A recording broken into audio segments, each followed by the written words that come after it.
Dear viewers, you are warmly welcome in this lecture. Kindly subscribe this channel and also press the bell icon below so that you could be notified about any new video from Biology Guardian. Thank you.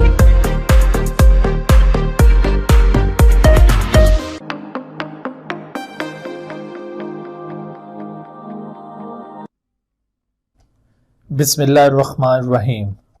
रब्बिश्रह ली सदरी व यस्सिर ली अमरी वहलुल उक़दतम मिन लिसानी यफ़क़हू क़ौली।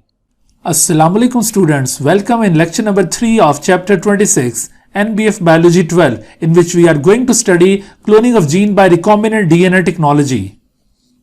तो अब देखते हैं हम recombinant DNA technology के जरिए जीन की क्लोनिंग कैसे की जाती है। Recombinant DNA technology it involves a selection and isolation of desired gene. आपने सबसे पहले क्या करना है, इसमें आपने सिलेक्शन करनी है डिजायर्ड जीन की कि वो डिजायर्ड जीन कौन सा है। आप सबसे पहले उसको सिलेक्ट करेंगे और फिर उसके बाद उसे आइसोलेट कर लेंगे। ठीक है, तो selection and isolation of the desired gene. Desired gene के लिए यहाँ पर एक टर्म यूज की जाती है जो हम बार बार अभी यूज करेंगे।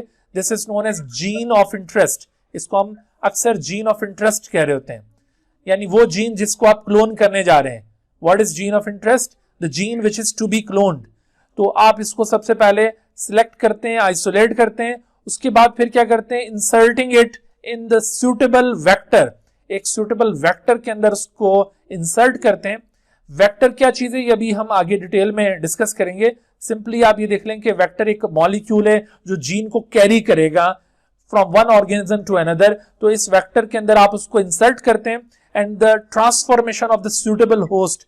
आप फिर वेक्टर को किसी सूटेबल होस्ट के अंदर इंसर्ट कर देंगे, यानी एक होस्ट ऑर्गेनिज्म को ट्रांसफॉर्म कर देंगे, यानी उसके अंदर ये जीन पहुंचा देंगे और वो होस्ट ऑर्गेनिज्म जब उस जीन को गेन कर लेगा, जीन उसके अंदर दाखिल हो जाएगा, तो वहां पर वो जीन मल्टीप्लाई होना शुरू हो जाएगा। तो ये जब आप वेक्टर के अंदर जीन को प्लेस करते हैं ना, तो वेक्टर खुद भी एक डीएनए मॉलिक्यूल है। Vector itself is a DNA molecule, और जबकि gene itself is a DNA molecule, तो यहां पर एक्चुअली एक रिकॉम्बिनेंट डीएनए फॉर्म हो जाता है। What is recombinant DNA? The DNA which is formed by the combination of two different DNA. DNA which is formed by the combination of DNA from two different sources, by the combination of DNA from two different sources। अगर दो different sources से आप DNA लेकर उसको combine करते हैं from two different sources, तो अगर आप two different sources के DNA को combine करते हैं तो उसके बाद जो आपके पास DNA बनेगा, that DNA will be called as recombinant DNA.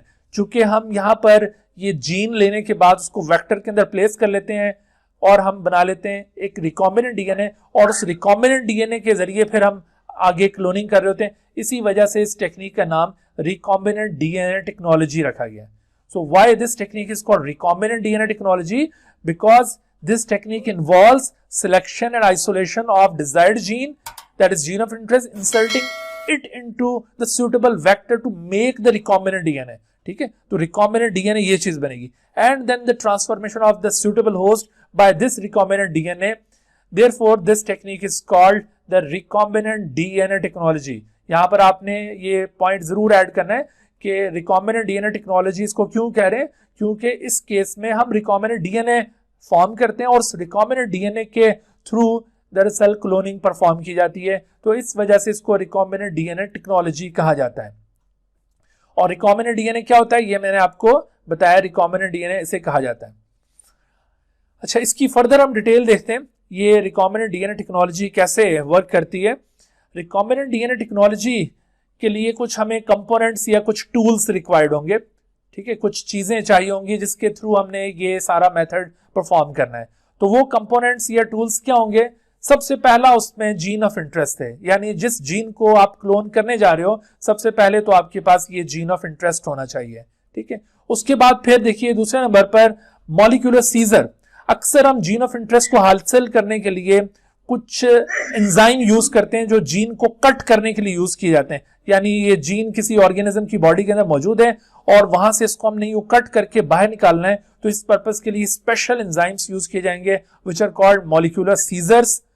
और फिर इसी तरह से मॉलिक्यूलर कैरियर या वेक्टर, ये वो पर्टिकुलर मॉलिक्यूल होगा जो जीन को कैरी करेगा from one organism to another organism.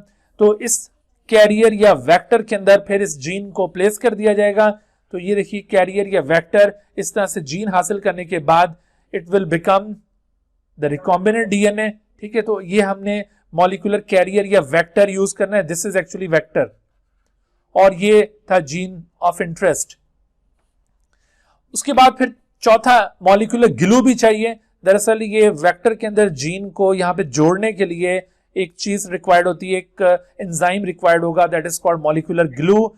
और फिर आखिर में आपको कोई एक्सप्रेशन सिस्टम भी रिक्वायर्ड होगा, यानी इस रिकॉम्बिनेंट डीएनए को, ये जो रिकॉम्बिनेंट डीएनए आपने बनाया है, इस रिकॉम्बिनेंट डीएनए को आप किसी सूटेबल ऑर्गेनिज्म के अंदर पहुंचाएंगे। जैसे मिसाल के तौर पर ये बैक्टीरियल सेल है, तो आप इस बैक्टीरियल सेल के अंदर इस रिकॉम्बिनेंट डीएनए को पहुंचा देंगे, जहां पर जाकर ये डिवाइड होना शुरू हो जाएगा, इसकी क्लोनिंग शुरू हो जाएगी और इस तरह से multiple copies will be produced.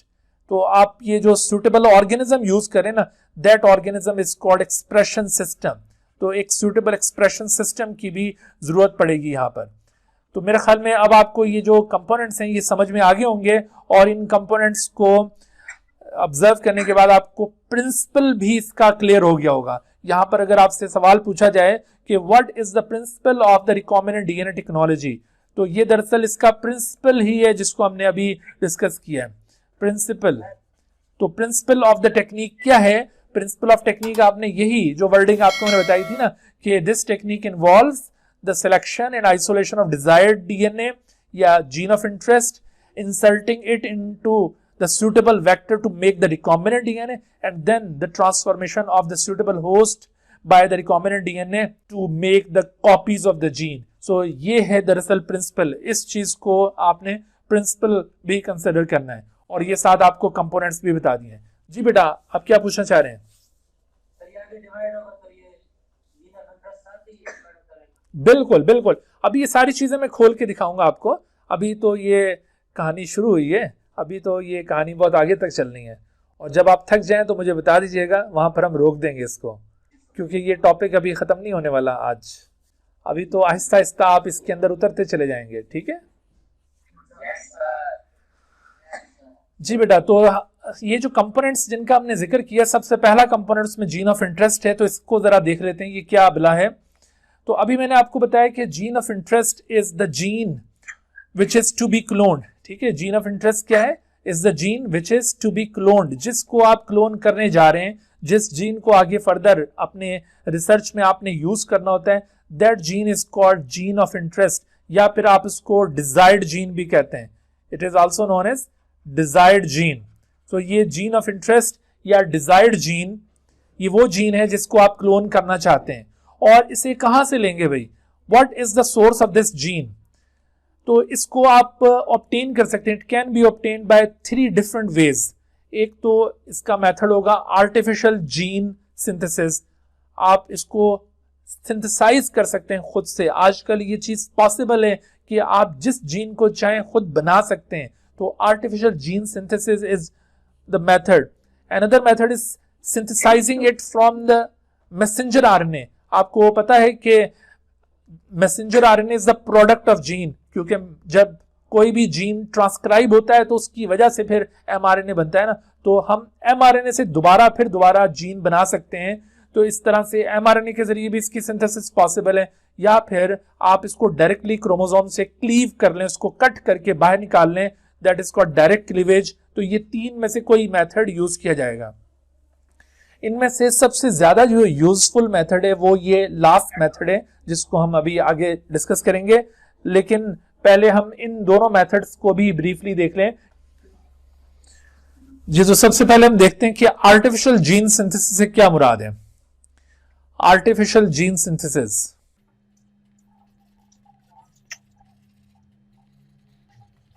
Artificial gene synthesis के लिए आजकल एक अपरेटस यूज किया जाता है बायोटेक्नोलॉजिकल लैब्स के अंदर। उस अपरेटस को कहते हैं DNA synthesizer. So by using DNA synthesizer, जिसके जरिए आप कोई भी desired piece of DNA generate कर सकते हैं by using DNA synthesizer machine. Synthesizer machine क्या चीज है ये? This artificial DNA synthesizer machine एक ऐसी मशीन है जिसमें कोई भी आप specific piece of DNA generate कर सकते हैं, लेकिन उसके लिए आपको ये पता होना चाहिए कि what is the nucleotide sequence in the gene. यानी जिस जीन को आप बनाना चाहते हैं तो आपको ये पता होना चाहिए कि उस जीन का न्यूक्लियोटाइड सीक्वेंस क्या है। आपको पता है ना, जीन एक डीएनए का सेगमेंट है और इस डीएनए के सेगमेंट में कोई स्पेसिफिक न्यूक्लियोटाइड सीक्वेंस यहाँ पे प्रेजेंट होगा, जैसे ये ATGCC तो आपको जब तक ये सीक्वेंस ऑफ न्यूक्लियोटाइड पता नहीं होगा आप एक जीन सिंथेसाइज नहीं कर सकते।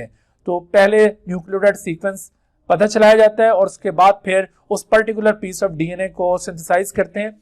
इसके लिए आप तमाम न्यूक्लियोटाइड्स के सॉल्यूशन बनाकर इस मशीन के अंदर डालते हैं और इस मशीन के प्रोग्राम के अंदर ये सीक्वेंस इंसर्ट करते हैं कि हमें इस सीक्वेंस में ये न्यूक्लियोटाइड्स अरेंज करके दो, तो ये मशीन आपको उसी सीक्वेंस में न्यूक्लियोटाइड अरेंज करके देगी और इस तरह से कोई भी desired piece of DNA generate किया जा सकता है।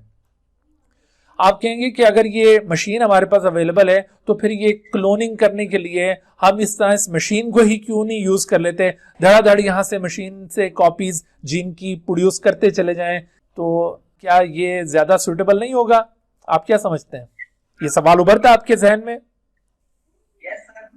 बिल्कुल, लेकिन बेटे ये बहुत ही कॉस्टली मेथड है। यानी अगर आप ये इस डीएनए सिंथेसाइजर मशीन के जरिए क्लोनिंग करने लगे और अगर आपको billions and billions of copies required हो तो ये बहुत ही महंगा मेथड साबित होगा। और हमेशा टेक्निक्स के अंदर इकोनॉमी का बड़ा ख्याल रखा जाता है कि टेक्निक शुड बी इकोनॉमिकल। ऐसा नहीं है कि जितना मर्जी पैसा लग जाए और आप एक टेक्निक परफॉर्म करने के काबिल हो जाए, ये कोई सुटेबल एस्पेक्ट नहीं होता साइंस के अंदर। तो साइंस में हमेशा टेक्निक को इकोनॉमिकल बनाया जाता है। तो इस वजह से अगर आपको कोई एक छोटा सा पीस जनरेट करना है तो फिर तो ये मेथड यूज कर लिया जाएगा, लेकिन जब आपको बहुत सारी कॉपीज बनानी है तो फिर आप इस मेथड को यूज नहीं करेंगे। तो this method is generally use to obtain a gene of interest और उसके बाद बाकी काम फिर हम रिकॉम्बिनेंट डीएनए टेक्नोलॉजी से करते हैं। Is that clear? अच्छा, उसके बाद जो दूसरा मेथड है, this was the first method. Second method I have told you that synthesis from messenger RNA. Synthesis from messenger RNA, आप इसको मैसेंजर आरएनए से भी बना सकते हैं। क्यों? वो कैसे? असल में देखिए, ये जो एमआरएनए होता है ना, mRNA is the product of gene. एक जीन जब ट्रांसक्राइब होता है तो जीन ट्रांसक्राइब होने के बाद एमआरएनए जनरेट करता है। सपोज करें ये जीन था और इसकी ट्रांसक्रिप्शन के बाद ये एक एमआरएनए जनरेट हुआ है, ठीक है, AUGCCAG, इस तरह से करके ये एमआरएनए सीक्वेंस यहां से जनरेट हुआ। आपको ट्रांसक्रिप्शन प्रोसेस याद होगा, उसमें एक स्ट्रैंड डीएनए का क्या कहलाता है? कोडिंग, और दूसरा क्या कहलाता है? टेम्पलेट। हाँ जी, तो अगर ये एमआरएनए है तो ये एमआरएनए दरअसल इस टेम्पलेट से ओरिजिनेट हुआ है। इस वजह से यहां पर आपको कॉम्प्लीमेंट्री सीक्वेंस नजर आ रहा है और जबकि ये एक्चुअली इस कोडिंग स्ट्रैंड की कॉपी है। तो आप ये देखते हैं कि messenger RNA is generally produced by the process of transcription. यहाँ पे ट्रांसक्रिप्शन का प्रोसेस परफॉर्म हुआ और उसके जरिए दरअसल ये मैसेंजर आरएनए फॉर्म हुआ, ठीक है। Messenger RNA is a product of gene which is produced by the process of transcription. तो अगर आप ये इस ट्रांसक्रिप्शन को रिवर्स कर दें, रिवर्स का मतलब है कि आप एमआरएनए को टेम्पलेट बनाएं और एमआरएनए को टेम्पलेट बनाकर उससे दोबारा ये जीन सिंथेसाइज करें, so this would be called as reverse transcription. अब इसे क्या कहा जाएगा? Reverse transcription. तो reverse transcription is the mechanism by which you can synthesize a gene from the messenger RNA. आप मैसेंजर आरएनए से दोबारा एक जीन सिंथेसाइज कर सकते हैं। आप सेल से मैसेंजर आरएनए आइसोलेट करेंगे और उसका जो भी पर्टिकुलर जीन है उसको आप रिवर्स ट्रांसक्रिप्शन के जरिए सिंथेसाइज कर लेंगे। वो कैसे? दरअसल कुछ ऐसे एजेंट्स मौजूद हैं नेचर के अंदर जिनके पास ये मैकेनिज्म अवेलेबल है, तो हम उस मैकेनिज्म से फायदा उठाएंगे। मिसाल के तौर पर आपने नाम सुना होगा रेट्रोवायरसेस का। HIV भी एक रेट्रोवायरस है। तो ये जो रेट्रोवायरसेस होते हैं, ये रेट्रोवायरसेस दरअसल RNA वायरसेस होते हैं। Retroviruses are actually RNA viruses. इनके पास जो इनका जीनोम है वो दरअसल RNA की शक्ल में, जैसे उसकी एग्जांपल आपको याद होगी HIV, आपने फर्स्ट ईयर में ये टॉपिक पढ़ा हुआ है। तो HIV एक रेट्रोवायरस है और ये रेट्रोवायरसेस RNA वायरसेस होते हैं, और जब ये अपने होस्ट के अंदर अपना जीनोम इंजेक्ट करते हैं तो होस्ट बॉडी के अंदर इनका genome, that is RNA genome, it is transformed into DNA by means of an enzyme known as reverse transcriptase enzyme. आपने फर्स्ट ईयर में यकीनन ये नाम पढ़ा होगा, रिवर्स ट्रांसक्रिप्टेज एंजाइम। तो ये रिवर्स ट्रांसक्रिप्टेज ये वो एंजाइम है जिसके जरिए रेट्रोवायरसेस सच एज HIV ये अपने RNA जीनोम को DNA में कन्वर्ट करते हैं और उसके बाद फिर उस DNA को होस्ट के जीनोम के अंदर इंसर्ट कर देते हैं। तो ये रिवर्स ट्रांसक्रिप्टेज एंजाइम है जिसके जरिए RNA से DNA बनाया जा सकता है। तो हम इन रेट्रोवायरसेस का ये जो एंजाइम है ये हासिल कर लेते हैं और इस एंजाइम को यूटिलाइज करते हुए इस mRNA से दोबारा DNA सिंथेसाइज कर लेते हैं। ठीक है भाई, तो आपको ये बात समझ में आई कि रिवर्स ट्रांसक्रिप्टेज जो कि रेट्रोवायरसेस से हासिल हो रहा है। तो रेट्रोवायरसेस भी ये कोई ऐसे अल्लाह ताला ने नहीं पैदा कर दिए, इनका भी देखिए एक खास मकसद हमें अब समझ में आया कि बेशक ये डिजीज कॉज करते हैं लेकिन हम इनको अपने मकासद के लिए भी यूज कर सकते हैं। देखो इनसे भी फायदा उठाया जा रहा है, तो इनका ये एंजाइम इस मकसद के लिए यूज हो रहा है। अच्छा, रिवर्स ट्रांसक्रिप्शन के जरिए जो DNA प्रोड्यूस किया जाता है उस DNA को कहते हैं कॉम्प्लीमेंट्री DNA। आपने ये टर्म भी याद रखनी है, the DNA which is produced by reverse transcription is called complementary DNA। उसे कॉम्प्लीमेंट्री DNA कहा जाता है, कॉम्प्लीमेंट्री DNA, या इसको सिंपली आप cDNA कह सकते हैं, cDNA। What is cDNA? The complementary DNA, the DNA which is produced from mRNA by reverse transcription, the DNA which is produced from mRNA through reverse transcription। तो ऐसे DNA को complementary DNA कहा जाएगा। तो ये कॉम्प्लीमेंट्री DNA ये फिर आप इसको फर्दर यूज कर सकते हैं। ये वही जीन है जिसे आगे फर्दर फिर यूटिलाइज किया जा सकता है। ठीक है भाई, यहां तक बात समझ में आई है। अच्छा, उसके बाद तीसरा मेथड मैंने कौन सा बताया था? The third method is direct cleavage. The third method is direct cleavage. और ये डायरेक्ट क्लीवेज क्या है? डायरेक्ट क्लीवेज का मतलब है कि आप किसी सोर्स ऑर्गेनिज्म के DNA से उसको डायरेक्टली क्लीव कर लें, कट कर लें। यानी वो ऑर्गेनिज्म जिसके पास नेचुरली ये जीन मौजूद होते हैं उसे कहते हैं सोर्स ऑर्गेनिज्म। सोर्स ऑर्गेनिज्म कौन है? The source organism, the organism in which gene of interest is naturally found.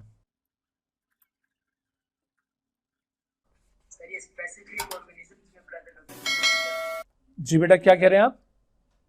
ये जीन ऑफ इंटरेस्ट जो है वो हर एक ऑर्गेनिज्म में होती है, कोई स्पेसिफिक होती है उसके अंदर होता है। जैसे मिसाल के तौर पर बेटे आप ह्यूमन का कोई जीन क्लोन करना चाहते हैं तो जाहिर है कि ह्यूमन तमाम के अंदर वो जीन प्रेजेंट होगा।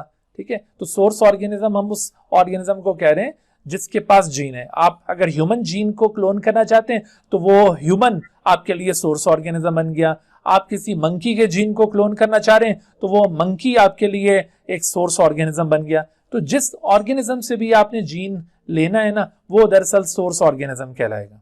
Is that clear? सर, ये जो पिछला वाला हमने बताया सिंथेसाइज फ्रॉम मैसेंजर RNA होगा, ये भी सोर्स ऑर्गेनिज्म में किसी में भी जाहिर है इसके लिए भी जो mRNA वो किसी सोर्स ऑर्गेनिज्म से लेंगे ना। तो मैसेंजर RNA जिस ऑर्गेनिज्म से लिया जाएगा वो ऑर्गेनिज्म भी सोर्स ऑर्गेनिज्म ही कहलाएगा और उस मैसेंजर RNA से फिर आप DNA जनरेट कर लेंगे। ठीक है, नहीं, ये आर्टिफिशियल मीडियम के अंदर होगा ये काम। जैसे अभी मैंने आपको ये दिखाया ना कि हम ये रेट्रोवायरस से ये एंजाइम ले लेते हैं रिवर्स ट्रांसक्रिप्टेज, और ये हम सारा कुछ आर्टिफिशियल मीडियम में परफॉर्म करते हैं। हमने mRNA ऑब्टेन कर लिया, इधर से रिवर्स ट्रांसक्रिप्टेज एंजाइम लिया और फिर उसको आर्टिफिशियली हम किसी मीडियम के अंदर ये काम करेंगे, इन विट्रो मेथड बन जाएगा ये वाला जो है। ठीक है जी बेटा। कॉम्प्लीमेंट्री डीएनए वेक्टर के तौर पे काम करेगा? नहीं, वेक्टर के तौर पे नहीं बेटा, ये जो कॉम्प्लीमेंट्री डीएनए होगा ना, ये जीन होगा, ये एक सिंगल कॉपी है। देखो आप ये टॉपिक को भूल गए, हम एक्चुअली क्या डिस्कस कर रहे हैं, we are discussing that how can we obtain the gene of interest. तो there are 3 different methods to obtain gene of interest. पहले तो हमें जीन मिलेगा, फिर क्लोनिंग होनी है ना उसकी। तो हम ये 3 मेथड्स अभी डिस्कस कर रहे हैं कि जीन मिलेगा कहां से हमें। तो जब एक दफा जीन मिल जाता है और उसके बाद फिर उसकी क्लोनिंग होती है। ठीक है, तो हमने पहले तो जीन को आइडेंटिफाई करना है, सिलेक्ट करना है। तो उसके लिए एक आर्टिफिशियल जीन सिंथेसिस का मेथड आपको बताया, इसके थ्रू आप हासिल कर सकते हैं। फिर सिंथेसिस फ्रॉम मैसेंजर आरएनए आपको समझा दिया, और अब देखिए direct cleaving from the chromosomal DNA, उसकी बात हो रही है। अब समझ आई बात? तो अब देखिए कि डायरेक्ट क्लीवेज में वो ऑर्गेनिज्म जिससे हम जीन हासिल कर रहे हैं, that is called source organism. आप इस ऑर्गेनिज्म का डीएनए आइसोलेट कर लेते हैं। इसका ये होल डीएनए आप देख रहे हैं, द होल डीएनए। आपने ये होल डीएनए उसके सेल से निकाल लिया, ये इसका होल डीएनए। अब इस होल डीएनए में सपोज करें कि एक छोटा सा piece, this is your desired gene, तो आप इसको यहां से कट करेंगे, यहां से कट करेंगे और आप इसको अलहदा कर लेंगे। ठीक है, तो इस तरह से आप देखिए कि ये gene of interest directly cleave किया आपने। This is gene of interest which is directly cleaved. लेकिन इस मकसद के लिए हमें खास चीज की जरूरत पड़ती है। ये जो हम डायरेक्ट क्लीवेज करते हैं ना, ये 2 जगहों से इसको हम कट कर रहे हैं, तो इसके लिए हम क्या यूज कर रहे हैं? Specific molecular scissor. Specific molecular scissor, यहां पर एक खास एंजाइम यूज किया जाएगा, उसे कहते हैं मॉलिक्यूलर सीजर। तो वो मॉलिक्यूलर सीजर, जैसे कैंची से आप यूं काटते हैं ना किसी भी चीज को, कि आपने यहां से लेकर और यहां तक एक खास चीज को कट करना है, तो इस तरह खास किस्म के एंजाइम्स होते हैं जो कि डीएनए को खास जगहों से कट कर सकते हैं। तो इन एंजाइम्स को यूज करते हुए आप ये particular piece of DNA isolate कर सकते हैं। अंडरस्टैंड? अब ये जो मॉलिक्यूलर सीजर्स है ना, ये हमारा दूसरा कंपोनेंट है। ठीक है, मॉलिक्यूलर सीजर्स ये हमारा दूसरा कंपोनेंट है जिसको हमने अभी यूज करना है। आज के लेक्चर में हमने सिर्फ एक कंपोनेंट इसका डिस्कस किया रिकॉम्बिनेंट डीएनए टेक्नोलॉजी का, और वो था जीन ऑफ इंटरेस्ट। आज के लेक्चर में हमने सिर्फ इस बात के ऊपर डिस्कशन किया है कि जीन ऑफ इंटरेस्ट क्या होता है और इसको कहां से और कैसे ऑब्टेन किया जाता है। और इस जीन ऑफ इंटरेस्ट को ऑब्टेन करने के 3 मेथड्स आपको मैंने बताए। उनमें से ये जो आखिरी मेथड है उसके अंदर एक खास चीज अभी यूज होनी है, जो कि हमारा अगला टॉपिक है, मॉलिक्यूलर सीजर्स क्या होते हैं। ये इंशाल्लाह हम नेक्स्ट लेक्चर के अंदर इसके ऊपर बात करेंगे। ठीक है, okay ji, Allah Hafiz. Dear viewers, thank you for watching this video. If you have not subscribed this channel, kindly subscribe it and also press the bell icon below so that you could be notified about any new video lecture from Biology Guardian. And also do not hesitate to ask any question regarding this lecture. My contacts are shown on the screen. Thank you once again.